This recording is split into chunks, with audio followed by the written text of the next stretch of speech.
So as a family, they were discussing, the husband and wife were discussing about their relationship and their years of marriage. The wife says, "Do you really love me?" And the husband says, "Of course. Why would you even ask me a question like that?" Then she said, "Will you die for me?" The husband pauses for a minute and says, "Honey, you have to understand the love I have for you is the undying love. How can I die? My love doesn't die."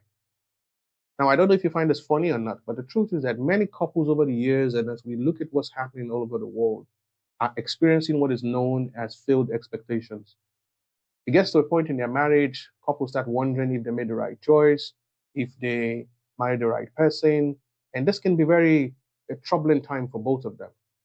But no, the Bible says in Ephesians 5:25, husbands, love your wives, even as Christ loved the church and gave up himself for her. That's additional pressure the men feel. And many women I speak to always begin to feel like their husbands are not fully committed to the relationship. They're not giving all of themselves. I want to say something here, and the truth is that this might shock you. Love kills a man. Now, why this may sound scary to you, the truth is that many men are dying slowly because of the love that they have for their wives. It may not be obvious like the things you see on TV or what you expect, but many men are giving themselves and they're passing through a burden you can never understand. And especially Christian men. It is very difficult out there to provide, to care, to love, to cherish in the world that we live in, and especially when you're restricted and what you can and cannot do. So we have to begin to appreciate what our brothers are going through. I must tell you, E.G. White says, actually, the Bible does say, first of all, in Ecclesiastes 4 9 and 10, two are better than one because they have a good return on their labor. If either one of them falls down, one can help the other up. But pity anyone who falls and has no one to help them up.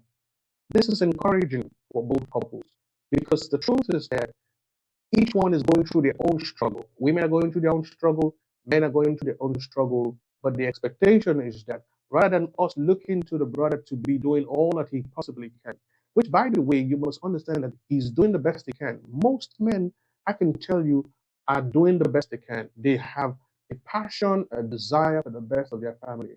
They might not be able to do as much as expected because they don't know any better. They don't have the resources, they don't have the access, they don't have the tools, but they are equally committed to making their family better with what they know and what they have. And if they have a partner, as said in the Bible, who is there to balance them out, when one falls down, the other one picks the other one up, this is a tremendous help for both the man and the woman.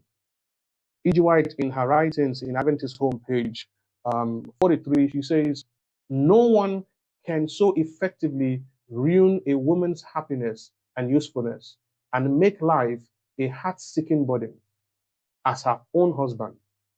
But also she goes on to say, and no one can do 100 parts as much to chill the hopes and aspirations of a man, to paralyze his energies and to ruin his influence and prospects as his own wife.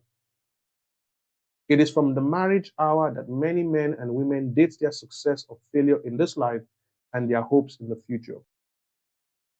So as we celebrate Father's Day today, going forward, we should show more support to our fathers, brothers, husbands, those who are doing the best they can to support, to love, and to care for their families.